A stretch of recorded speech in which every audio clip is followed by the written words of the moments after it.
Hi കൂട്ടുകാരെ, പുതിയൊരു വീഡിയോയിലേക്ക് എല്ലാവർക്കും സ്വാഗതം. ശേഖരൻ ഉമ്മറത്ത് ഇരിക്കുന്നുണ്ട് കേട്ടോ. ഈ സമയം അനുപമയും ഇന്ദ്രനും അകത്താണ്. അപ്പോൾ കുഞ്ഞിനെ ഇങ്ങനെ ഉറക്കാനുള്ള ആ ഒരു തത്രപ്പാടാണ് കേട്ടോ. ഈ സമയം പെട്ടെന്ന് ഇടിയും മഴയങ്ങ് കാണാണ്. ഇത് കാണുന്ന അനുപമയുടെ ഉള്ളിൽ ഒരു വേദനയായിട്ടോ.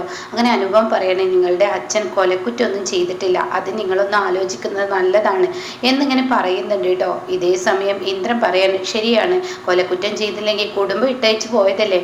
അതെ, കുടുംബം ഇട്ടേച്ച് പോയി. അദ്ദേഹം എന്നോട് പറഞ്ഞ വാക്കുകൾ ഇന്ദ്രട്ട അത് ഓർക്കണം. സുശീലയുടെ മുന്നിൽ വൻ പരാജയമായപ്പോൾ ആ സമയം ഞാൻ കുടുംബത്തെ എനിക്ക് സാമ്പത്തിക ബുദ്ധിമുട്ട് വന്നപ്പോൾ ഞാൻ പിന്നീട് ഒന്നും നോക്കില്ല, വേഗം പോയി വിദേശത്തോട്ട്. പക്ഷേ അവിടെയും ദൈവം എന്നെ പരാജയപ്പെടുത്തി. ഈ ഒരു സങ്കടം എനിക്കാരോട് പറയാൻ കഴിയും? അതുകൊണ്ട് സുശീലയാണ് ഇവിടെ വിജയിച്ചിരിക്കുന്നത്. എല്ലായിടത്തും സുശീലക്ക് വിജയം. താൻ ഇത്രയും നാളും മരുഭൂമിയിൽ എങ്ങനെയൊക്കെ ജീവിക്കേണ്ടി വന്നു. ഇന്നത്തെ കാലത്ത് ഇതൊക്കെ ഉണ്ടാവുവാനോ? അയാളുടെ വാക്കുകൾ വിശ്വസിക്കണോ? ശരിയാണ് നിങ്ങൾ പറഞ്ഞത്, ഇന്നത്തെ കാലത്ത് ഇങ്ങനെയൊന്നും ഉണ്ടാവില്ല. പക്ഷേ അന്നത്തെ കാലത്ത് ഉണ്ടായിരുന്നു. അയാൾ സമ്പാദിച്ചിട്ടൊന്നുമില്ല. 18 വർഷം ആ മക്കൾക്ക് വേണ്ടി അങ്ങോട്ടേക്ക് പോയിട്ട് അയാൾക്ക് കിട്ടിയത് നരകതുല്യമായ ജീവിതമാണ്. അത് നിങ്ങൾ ആലോചിക്കണം. കുറച്ച് ചുമയും അസുഖവുമായി ഇങ്ങോട്ടേക്ക് വന്നു എന്നൊക്കെ പറയുമ്പോൾ, ശരി, ഇപ്പം നിനക്ക് എന്താ വേണ്ടത്? നീ ഇങ്ങനെ ഓരോ കഥകൾ പറയാതെ നിനക്ക് എന്ത് വേണം? ഞാനൊരു ആള് വിചാരിച്ചാൽ ഈ കുടുംബത്തിൻ്റെ പ്രശ്നം പരിഹരിക്കാനൊന്നും ഇന്ന് എന്നെ കൊണ്ട് കഴിയില്ല. അത് കേട്ട ഉടൻ തന്നെ അനുപം പറയണേ, ശരീന്ദ്രട്ട, എന്നാൽ നല്ല മഴ വരുന്നു, അദ്ദേഹത്തിന് നല്ല അസുഖമുള്ളതാണ്, ഞാനൊരു പുതപ്പ് കൊണ്ടുപോയി കൊടുക്കട്ടെ. അത് കേട്ട ഉടൻ തന്നെ ഇന്ദ്രൻ പറയണ, കൊടുത്തോ, പക്ഷേ ഇതിൽ എന്നെ ഉൾപ്പെടുത്തണ്ട. എന്നെ ഉൾപ്പെടുത്തുകയോ അമ്മ വന്ന് സംസാരിക്കുകയോ ചെയ്താൽ അതിൽ ഞാൻ നിന്റെ ഒപ്പം നിൽക്കില്ല. അതും കൂടി ഒന്ന് ആലോചിക്കുന്നത് നല്ലതാണ്. ആയിക്കോട്ടെ, ഞാൻ കൊടുക്കട്ടെ എന്ന് പറഞ്ഞിട്ട് അനുപമ പെട്ടെന്ന് വാതിൽ തുറക്കാൻ കേട്ടോ. താൻ ധൃതി പിടിച്ച് അങ്ങോട്ടേക്ക് ഓടുകയാണ്. ഈ സമയം ശേഖരനാണെങ്കിലും മഴ കാണുമ്പോൾ തനിക്ക് കിടക്കണ്ടേ എന്നുള്ള ആ ഒരു ഇതിൽ ശേഖരൻ ഇരിക്കുകയാണ് കേട്ടോ. അത്രയും നല്ല കുളിര് വരുന്നുണ്ട്. അതുകൊണ്ട് തന്നെ തൻ്റെ ഉള്ളിലൊരു പേടിയുണ്ട്. അങ്ങനെ ആ നിലത്ത് ഒരു പായ വിരിച്ച് ഒരു ഷീറ്റ് പോലും ഇല്ലാതെ അങ്ങനെ ശേഖരൻ ഇങ്ങനെ ചുരുണ്ടുകൂടി കിടക്കുന്ന സമയം അനുപമ കതക് തുറക്കുന്നു. അനുപമ കതക് തുറന്ന പിന്നാലെ വിറകെ വരുന്നു ഈ പറയുന്ന സുശീല.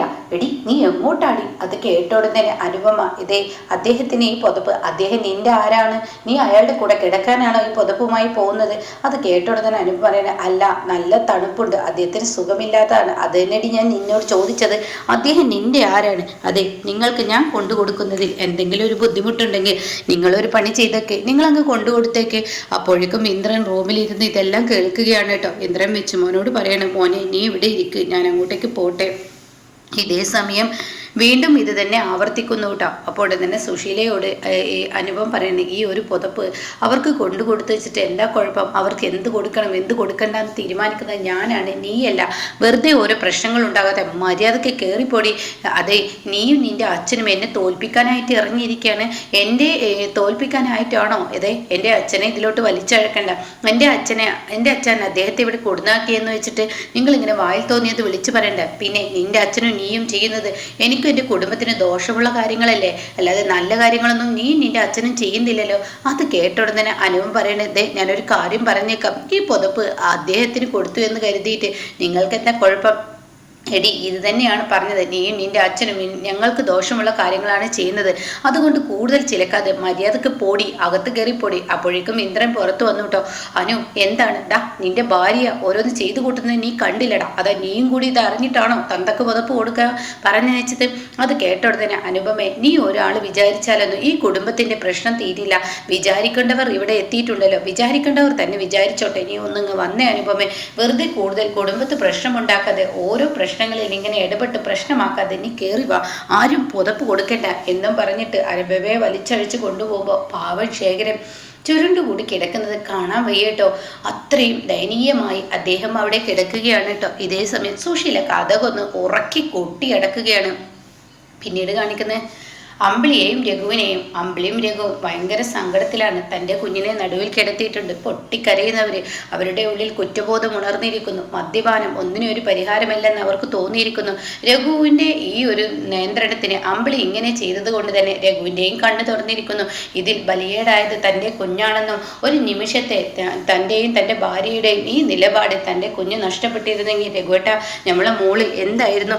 അതെ അമ്പിളി, എനിക്ക് സഹിക്കാൻ വയ്യ, നമ്മുടെ മോളുടെ അവസ്ഥ ആലോചിച്ചിട്ട് ഒരു പക്ഷേ നമ്മുടെ മോള് നമ്മളെ വിട്ടേച്ച് പോയെങ്കിൽ ഈശ്വര അങ്ങനെയൊന്നും പറയാതെ എന്ന് രഘു ഇങ്ങനെ പറയണേ കേട്ടോ. അപ്പോഴേക്കും അമ്പിളി പറയണേ, എന്നാലും നമ്മുടെ കുഞ്ഞിനോട് നമ്മൾ ചെയ്ത പാപം അത് എത്രമാത്രം വലുതായിരുന്നു, ഇപ്പോഴാണ് ഈശ്വര അത് മനസ്സിലാവുന്നത്. എൻ്റെ കുഞ്ഞ് അത് ആലോചിക്കുമ്പോൾ എൻ്റെ പാവം മോള് എത്ര അനുഭവിച്ചു. മോളെ ഈ അച്ഛനോട് ക്ഷമിക്കണം, മോളെ ഈ അമ്മയോട് ക്ഷമിക്കണം എന്നൊക്കെ അവർ മാറി മാറി ഓരോ കാര്യങ്ങൾ പറഞ്ഞുകൊണ്ടിരിക്കണം കേട്ടോ. ഇതേ സമയം എന്തായാലും രഘുവേട്ട, ഇനി നമ്മുടെ കുഞ്ഞിനോട് നമുക്കൊരു തെറ്റും ചെയ്യരുത്.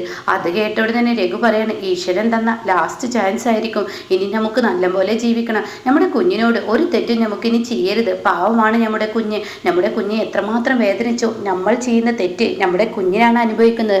അതുകൊണ്ട് തന്നെ ഇനി ഒരിക്കലും ഇങ്ങനെയൊന്നും ചെയ്യരുത്, ചെയ്യാൻ പാടില്ല, ചെയ്യത്തില്ല എന്നൊക്കെ പറഞ്ഞ് അവരുടെ കുഞ്ഞിനെ ഇങ്ങനെ കെട്ടിപ്പിടിച്ച് അവര് നല്ലൊരു ക്യാരക്ടർ ആയതാണ് കേട്ടോ. ആ സമയം രഘു പറയുന്നുണ്ട്, ഇതിപ്പോ അമ്മാവൻ മാത്രം നമ്മളോട് മാപ്പ് പറയാത്തത്, അമ്മാവനോട് മാപ്പ് പറഞ്ഞിട്ടും അമ്മാവൻ നമ്മളോട് ക്ഷമിക്കാത്തതുപോലെ ഇല്ല രഘുവേട്ട. അച്ഛൻ ക്ഷമിച്ചിട്ടുണ്ട്, എന്നാലും നമുക്ക് കാല് പിടിച്ച് മാപ്പ് പറയായിരുന്നു. അതിൻ്റെ ഏറ്റവും വലിയൊരു തെളിവല്ലേ കുഞ്ഞിനെ നമുക്ക് മുന്നിൽ വിട്ടു തന്നത്. അല്ലായിരുന്നെങ്കിൽ നമ്മുടെ അവസ്ഥ ഒന്ന് ആലോചിച്ച് നോക്ക്, ഇത് നിങ്ങൾക്ക് ലാസ്റ്റ് ചാൻസ് ആണ് എന്ന ലെവലിലാണല്ലോ അച്ഛൻ നമുക്ക് വിട്ടു തന്നിരിക്കുന്നത്. അപ്പൊ അതുകൊണ്ട് തന്നെ ഇനി ഒരിക്കലും നമ്മുടെ ഭാഗത്ത് നിന്ന് ഒരു തെറ്റുകുറ്റങ്ങൾ ഉണ്ടാവാഞ്ഞാൽ മതി.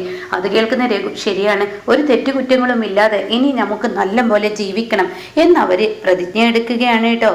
ഈ സമയം ശേഖരനെയാണ് കാണിക്കുന്നത്. വെളുപ്പിനെ ആരും കാണാതെ എല്ലാവരും നീക്കുന്നതിന് മുന്നേ തൻ്റെ കുളിയും തിരുമ്പലും ഒക്കെ കഴുകി താൻ ഇട്ടിരിക്കുന്ന ഡ്രസ്സൊക്കെ അലക്കിയിട്ട് ഉണക്കി അതിനുശേഷം പതിയെ ഇങ്ങനെ ഡ്രസ്സൊക്കെ മാറി താൻ വരികയാണ് കേട്ടോ. അപ്പോഴേക്കും അനുപമ ഇവിടെ അച്ഛന് വേണ്ടി ചുക്കുകാപ്പിയൊക്കെ ഇട്ടുകൊണ്ടിരിക്കുകയാണ് കേട്ടോ. അങ്ങനെ അനുപമ ചുക്കുകാപ്പിയുമായി ഈ പറയുന്ന ശേഖരന്റെ മുന്നിലോട്ട് വരുമ്പോൾ, അനു ഞാനിപ്പോൾ ചിന്തിച്ചതേ ഉള്ളൂ, ഒരു ഗ്ലാസ് ചൂടുവെള്ളം കിട്ടിയെങ്കിൽ, ചുമ അത്രയുണ്ട്. അത് കേട്ട ഉടൻ തന്നെ അത് മനസ്സിലാക്കിയ അച്ഛ, ഇന്നലെ ഭയങ്കര മഴയായിരുന്നല്ലോ, അതിൻ്റെ കുളിരും അച്ഛനെ അടിച്ചിട്ടുണ്ടാവും. അപ്പൊ അതുകൊണ്ട് തന്നെ അത് ഒഴിവാക്കാൻ ഞാൻ ചുക്കുകാപ്പി ഇട്ടതാ. ഈ വീട്ടിൽ ആരും ഈ കാപ്പി ഇങ്ങനെ കുടിക്കാറില്ല, അത് പാലൊഴിച്ചിട്ടാ കുടിക്കാറുള്ളൂ. പിന്നെ കുറച്ച് കഴിയുമ്പോഴേക്കും ഇവിടെ എല്ലാവർക്കും ഒരു ചായ രാവിലെ ഇടാറുണ്ട്, ആ സമയം അച്ഛന് ഇത് തരാം. അപ്പോൾ ഉടനെ തന്നെ ശേഖരൻ പറയണേ, വേണ്ട എനിക്കിപ്പോ ഈ ചുക്കുകാപ്പി മതി, എന്നാ തായോ എന്ന് പറഞ്ഞിട്ട് അത് വാങ്ങുന്നതിന് മുന്നേ എൻ്റെ ക്ലാസ് എടുക്കട്ടെ എന്ന് പറയണേ. അപ്പൊ അനുപം പറയണേ, എന്തിനാ ക്ലാസ്, ഈ ക്ലാസ്സിൽ കുടിച്ചൂടെ? അത് വേണ്ട മോളെ, ഈ ക്ലാസ്സിൽ നിന്നിൽ നിന്നും ഞാനത് വാങ്ങിയ വലിയ ശിക്ഷ ഞാൻ മേടിക്കേണ്ടി വരും. അതിലും നല്ലത് എനിക്ക് പറഞ്ഞിട്ടുള്ള ഈ ഓഫറുകളും ഈ പരിമിതികളും വെച്ച് അങ്ങ് ജീവിച്ചു പോവുകയാണ് നല്ലത്. അല്ല എങ്കിൽ ഈ വീട്ടിൽ നിനക്കും എനിക്കും വലിയ പ്രശ്നങ്ങൾ നേരിടേണ്ടി വരും. അത് കേൾക്കുന്ന അനുപമക്ക് വല്ലാത്തൊരു വിഷമം വരികയാണ് കേട്ടോ. അച്ഛ ഇതും കടന്നു പോവും, അച്ഛൻ അങ്ങനെ ചിന്തിക്കോ? ഇല്ല മോളെ, സുശീലക്ക് തന്നെയായിരിക്കും വിജയം, എനിക്ക് വിജയം വരുന്നു എന്ന് എനിക്ക് തോന്നുന്നില്ല. അങ്ങനെയല്ല അച്ഛ, സുശീലയുടെ മുന്നിൽ വിജയിച്ചില്ലെങ്കിലും അച്ഛൻ്റെ മക്കളുണ്ടല്ലോ, ആ മക്കളുടെ മനസ്സിൽ ഒരു ഇടം കണ്ടെത്താൻ അച്ഛന് കഴിയുകയാണെങ്കിൽ തീർച്ചയായും അച്ഛൻ്റെ ഈ സങ്കടവും വിഷമവും ഒക്കെ മാറും. അത് ഉറപ്പുള്ള കാര്യമാണ് എന്ന് പറയുമ്പോഴാണ് കേട്ടോ ഇന്ദ്രൻ വരുന്നത്. ഇന്ദ്രനെ കാണുന്ന ശേഖരന്റെ മനസ്സിലെ ഒരു വിഷമം അതേപോലെ ശേഖരനെ കാണുമ്പോൾ ഇന്ദ്രനും ഒരു തരം വിഷമം കേട്ടോ. കുറച്ചു നേരം തൻ്റെ അച്ഛനെ ഇങ്ങനെ നോക്കും. ശേഖരനാണെങ്കിലോ തൻ്റെ കുഞ്ഞ് തൻ്റെ അടുത്തോട്ടൊന്ന് ഓടി വന്നെങ്കിൽ എന്ന മനോഭാവത്തിൽ ശേഖരന് നിൽക്കൂട്ടോ. ആ സമയം കാണാം, കുറച്ച് സമയം നോക്കിയിട്ട് ഇങ്ങനെ പോവുകയാണ് പിന്നീട് ഇന്ദ്രൻ. എന്നാൽ അനുപമ പ്രതീക്ഷിച്ചു, പക്ഷെ ആ പ്രതീക്ഷ വെറുതെയായി, അത് നിരാശയായി എന്ന അനുപമയും മനസ്സിലാക്കാണ്. അങ്ങനെ ഇന്ദ്രൻ ദേഷ്യത്തോടു കൂടി മുറ്റത്തോട്ട് അങ്ങ് നടക്കാനായി ഇറങ്ങി പോവുകയാണ് കേട്ടോ. പിന്നീട് കാണിക്കുന്നത് അമ്പിളിയാണ്. അമ്പിളിയും രഘുവും കൂടി അമ്പലത്തിലെത്തിയിരിക്കുകയാണ്. അവരവിടെ പ്രാർത്ഥിക്കുകയാണ്, പ്രസാദം കൊടുക്കുകയാണ് പൂജാരി. പ്രസാദം കയ്യിൽ കെട്ടിയ ഉടൻ തന്നെ അമ്പിളിയുടെ നെറ്റിയിൽ ഈ പറയുന്ന പ്രസാദം ഇട്ട് കൊടുക്കുകയാണ്. ഒപ്പം കുങ്കുമവും ഉണ്ട്. ആ കുങ്കുമം നെറ്റിയിൽ ചാർത്തി കൊടുക്കുമ്പോൾ അമ്പിളിയുടെ കണ്ണിൽ നിന്നും തുറതുറാ വെള്ളം ഉറ്റിറ്റി വീഴുകയാണ് കേട്ടോ. അത്രയും അനുഭവിച്ചു. ഇപ്പൊ രഘുവേട്ടൻ തന്നിലോട്ട് അടുത്തപ്പോൾ പറയാൻ വാക്കുകളില്ല. അത്രയും സന്തോഷം കൊണ്ട് അവർ രണ്ടുപേരും പരസ്പരം ഇങ്ങനെ നോക്കി നിൽക്കണം കേട്ടോ. അപ്പോൾ ഇന്നത്തെ എപ്പിസോഡ് ഇങ്ങനെയാണ് വന്നിരിക്കുന്നത്.